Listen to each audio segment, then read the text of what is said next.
ආයුබෝවන් තෙනු ටෙක්නොලොජීස් YouTube නාලිකාවට අදත් හැම දෙනාම ආදරෙන් පිළිගන්නවා. තෙනු ටෙක්නොලොජීස් අපේ අරමුණ තමයි විද්‍යා තාක්ෂණ දැනුම ඔයගොල්ලන්ට ලබා දෙන එක. ඉතින් අද අපි කතා කරන්න බලාපොරොත්තු වෙන පාඩම තමයි පැස්සීම. ඒකට ඉංග්‍රීසියෙන් කියනවා සෝල්ඩරින් කියලා. කලින් වීඩියෝ එකකත් එක කොටසක මේ පැස්සීම කියන මාතෘකාව අපි ටිකක් කතා කරා. අන්නේ ලෝහ සම්බන්ධ කිරීමේ ක්‍රම කියන මාතෘකාවට අදාළ වීඩියෝ එකේ ලින්ක් එක පහළ කමෙන්ට් සෙක්ෂන් එකේ දාලා තියෙනවා. ඉතින් ඔයගොල්ලන්ට පුළුවන් ඒ ලින්ක් එකෙන් ගිහිල්ලා ඒ වීඩියෝ එකත් බලලම එන්න.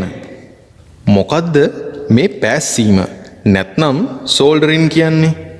පැස්සීම කියන්නේ ලෝහ සම්බන්ධ කිරීමේ ක්‍රමයක්. මේ ක්‍රමයෙන් අපිට පුළුවන් ලෝහ කොටස් දෙකක් හෝ කීපයක් తాවකාලිකව සම්බන්ධ කරන්න. මොකද්ද తాවකාලික සම්බන්ධයක් කියන්නේ? తాවකාලික කියන එකෙන් අදහස් කරන්නේ ලෝහ කොටස් පැස්සීමෙන් සම්බන්ධ කරා වගේම අපිට අවශ්‍ය වෙලාවට පාස්සපු සම්බන්ධය ගලවලා දාලා අදාළ ලෝහ කොටස් පෙර තිබූ ආකාරයටම වෙන් කරගන්න පුළුවන් කියන එක. එතනදී ලෝහ කොටස් වලට හානියක් සිදු වෙන්නත් බෑ.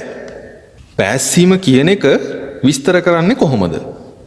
එකම වර්ගයේ හෝ වෙනස් වර්ගයේ ලෝහ කොටස් දෙකක් එම ලෝහයන්ට වඩා අඩු ද්‍රවාංකයක් සහිත වෙනත් පිරෝම් කූරක් යොදා ගනිමින් සම්බන්ධ කළ යුතු ස්ථාන පිරෝම් කූරේ ද්‍රවාංකය දක්වා පමණක් රත් කොට ඇති කරගන්නා తాවකාලික සම්බන්ධතාවය පැස්සීමක් ලෙස අර්ථ දැක්වෙනවා. මං ආයි පාරක් කියන්නම්.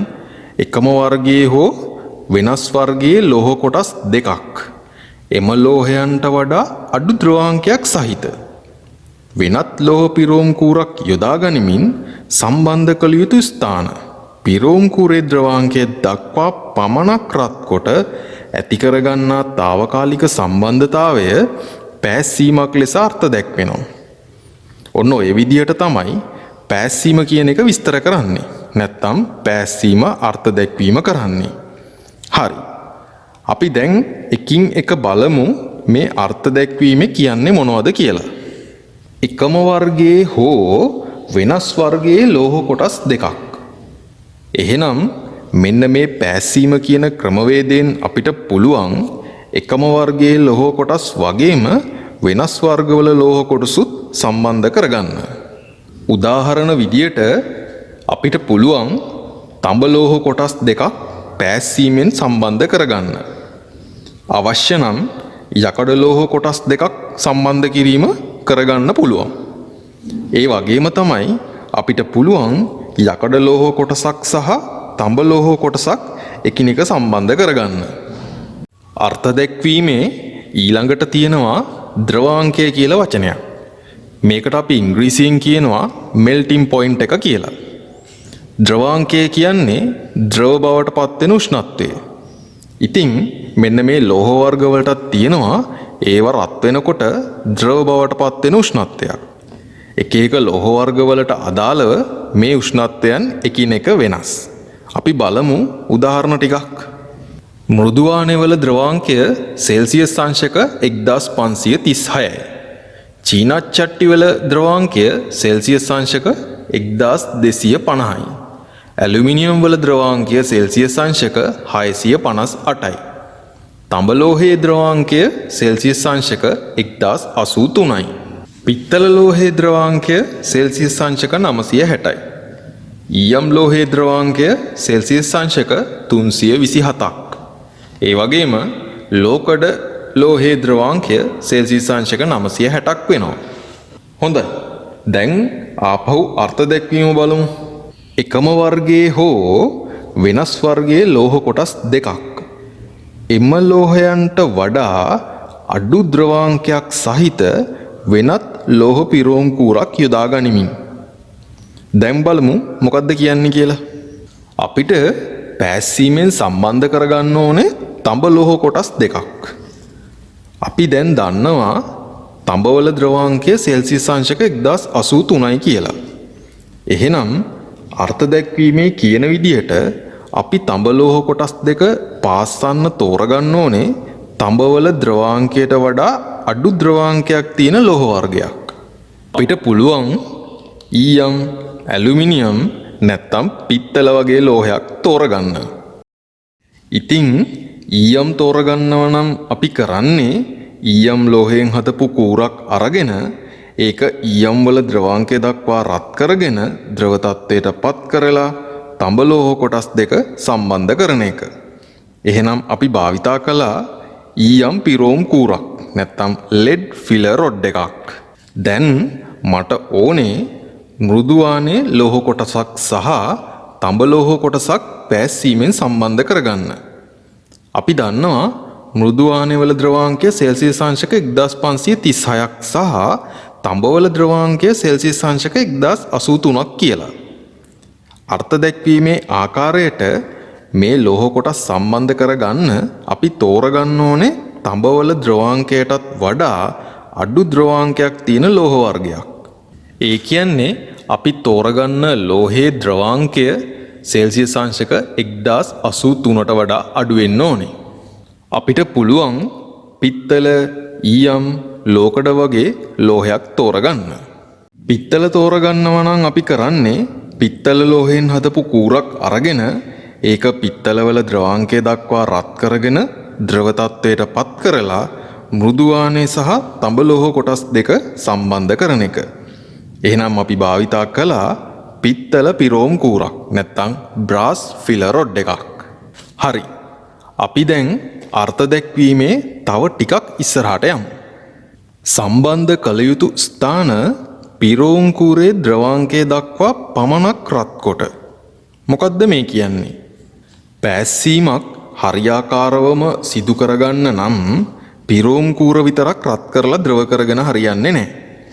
පිරෝම් කූර වගේම සම්බන්ධ කරන ලෝහ කොටස් දෙකේ සම්බන්ධ කළ යුතු ස්ථානත් පිරෝම් කූරේ ද්‍රවාංකය දක්වා රත් කරගන්න ඕන. අපි හිතමු තඹ ලෝහ කොටස් දෙකක් ඊයම් ලෝහය භාවිතා කරලා සම්බන්ධ කරනවා කියලා. එහෙනම් රූපසටහනේ පෙන්නලා තියෙන විදියට ලෝහ කොටස් දෙකේ කළු පාටින් පෙන්වා ඇති ප්‍රදේශයන් ඊයම් ලෝහයේ ද්‍රවාංකය දක්වා පමණක් රත් කිරීම කරන්න ඕන.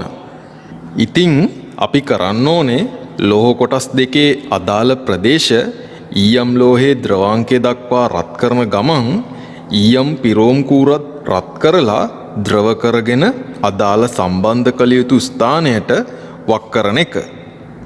හොඳයි. දැන් බලමු ආපහු අර්ථ දැක්වීම.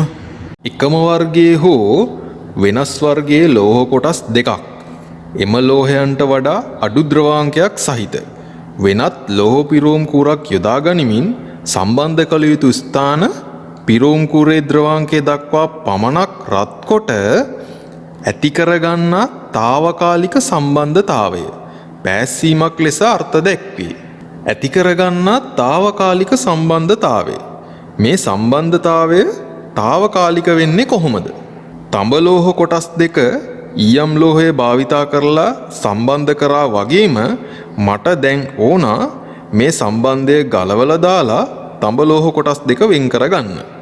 එහෙනම් මම කරන්නේ සම්බන්ධ කරපු ස්ථානය රත් කරලා ඊයම් ලෝහය නැවතත් දිය කරලා දාලා තඹ ලෝහ කොටස් දෙක ගලවලා වෙන් කරගන්න එක.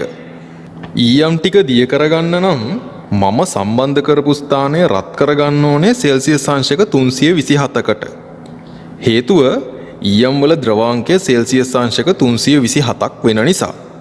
නමුත් සම්බන්ධ කරපු ලෝහ කොටස් වෙච්ච තඹ ලෝහයේ ද්‍රවාංකය සෙල්සියස් අංශක 1083ක්.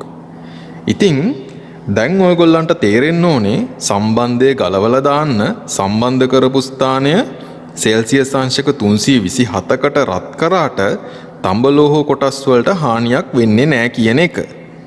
මොකද සෙල්සියස් අංශක 1083 කියන අගය සෙල්සියස් අංශක 327ට වඩා වැඩි නිසා.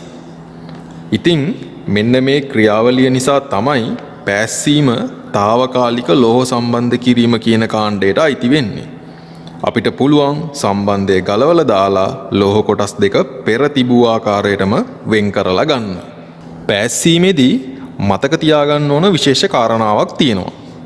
ඒක තමයි පෑස්සීමෙන් සම්බන්ධ කළ යුතු ස්ථානවල තියෙන මලකඩ ඔක්සයිඩ් වර්ග, තීන්ත, ඔයිල් සහ ග්‍රීස් වර්ග ඉවත් කරලා පිරිසිදු කරගන්න ඕනේ කියන එක. පෑස්සීම නැත්තම් සෝල්ඩරින් කියන එක ප්‍රධාන කාණ්ඩ දෙකකට වෙන් කරගන්න පුළුවන්. එකක් තමයි මෘදු පෑස්සීම. ඒකට ඉංග්‍රීසියෙන් කියනවා soft soldering කියලා. අනිත් එක තමයි දැඩි පෑස්සීම. ඒකට ඉංග්‍රීසියෙන් කියනවා hard soldering කියලා.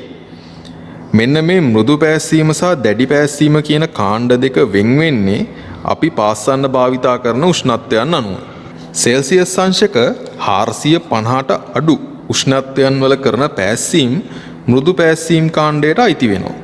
උදාහරණයක් විදියට ගත්තොත් ඊයම් පෑස්සීම නැත්තම් ලෙඩ් සෝල්ඩරින් කියන එක මෘදු පෑස්සීමක් විදියට සලකන්න පුළුවන්. සෙල්සියස් අංශක 450 සහ සෙල්සියස් අංශක 1000 අතර උෂ්ණත්ව පරාසය සිදු කරන පෑස්සීම් දැඩි පෑස්සීම් කාණ්ඩයට අයිති වෙනවා.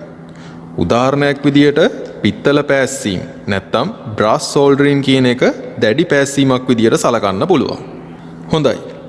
පෑස්සීමේදී අපි භාවිතා කරන තවත් දෙයක් තමයි ෆ්ලක්ස් එක නැත්තම් ඡන්දය කියන එක. මෙන්න මේ ෆ්ලක්ස් කියන එක ගැන දැනගන්න දිගටම අපේ YouTube channel එකත් එක්ක එකතු වෙලා ඉන්න. එහෙනම් තෙනු ටෙක්නොලොජිස් අපි අද වීඩියෝ එක මෙතනින් අවසන් කරනවා. හැමදාමත් වගේ අදත් මතක් කරනවා ඔයගොල්ලොත් කැමති නම් විද්‍යාව තාක්ෂණය ගැන ඉගෙන ගන්න අදම තෙනු ටෙක්නොලොජිස් අපේ YouTube channel එක subscribe කරලා තියාගන්න. ඔයගොල්ලන්ගේ වටිනා කාලේ තෙනු ටෙක්නොලොජිස් අපේ වීඩියෝ එක බලන්න වැය කළාට ස්තුතියි. හැමෝටම සුබ දවසක්.